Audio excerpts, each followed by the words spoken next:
All right, so you're looking to get sober this year. You've probably scoured the internet at this point, and I'm sure that you've been to YouTube channels, websites, you've talked to people, you're a little worried about things, and it can be really confusing in trying to sift through all the bullshit that's out there. And I'm going to give you a really simple path to take today, okay? And this is 2 to maybe 3 actions that you have to take. And once you've done that, the portion that you've got to do afterwards is just to keep showing up. So follow me along here and let's get started. Little extra secret about trying to get sober. The other way that I find really helpful is that if you hit the subscribe button to this channel, I'm just playing. That's not true.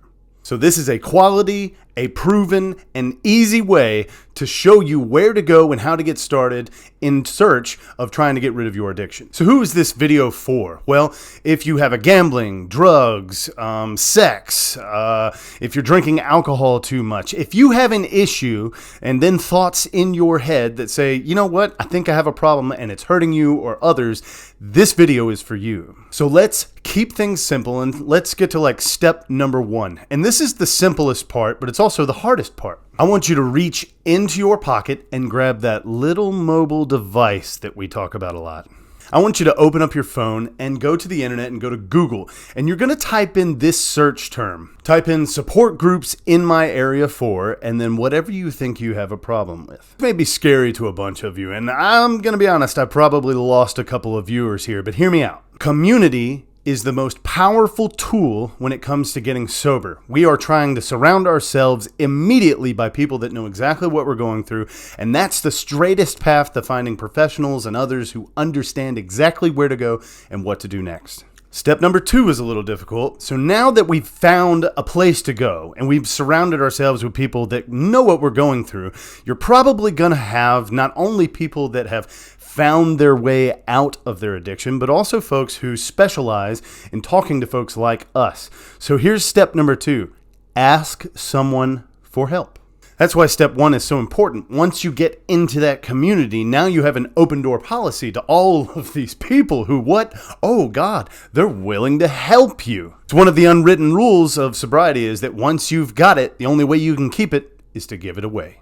The final step, which is really the easiest one, is to keep showing up. Let's be honest here, addiction has its fallbacks. Some people go straight into it and man, they go 90-0. You know, the opposite side of it is that other people come in and they fail. They step backwards. They take 10 steps forward and then take 100 steps backwards because maybe they've relapsed or maybe they just stop, deciding to go to a meeting or to this support group or to the person that they're talking to. Setbacks happen. So you have to be super patient with yourself at this point.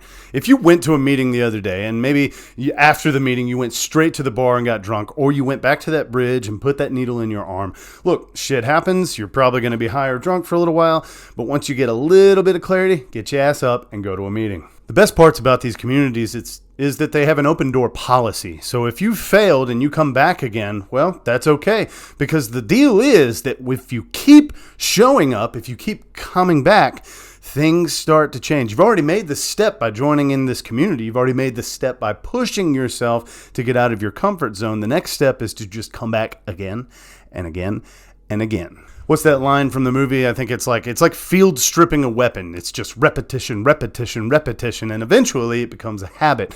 And a habit just sort of forms into a part of your life. Now you've joined a community, you're talking to people, you've got new hobbies and habits, and you're going to start developing healthy coping mechanisms to do things that you otherwise would not have done had you been on your worst vices. That is quite literally the shortcut, the quickest route, and the simplest / hardest, easiest way to get away from your worst vices and your addictions. Find a community, talk to somebody, and get moving in the right direction. That's literally all it takes. It's that simple. That's right. You've been searching for months, and this is how you get sober. Getting sober and getting away from your worst vices is sort of like lifting weights. 90% of what you're doing is your diet. The other 10% really is only just the workout. You're showing up to the gym for 30 minutes. After that, you got to get fuel to your fire, right? The truth is that getting sober is a 90% mental game and a 10% you getting off your ass and taking action. So once you use that 10% to step out of your comfort zone and go to a meeting, the 90 percentile, that mental game right there, can be taught via all of these people who have already taken the journey. It's something actionable that you can do right now. So if you have a phone or if you have someone next to you, reach out a hand, ask for help, find a community, get into that community, get to know some professionals in that community, talk to them, and keep showing up. That's it. That's all I've got. That's how you get sober. See you in the next one. Peace.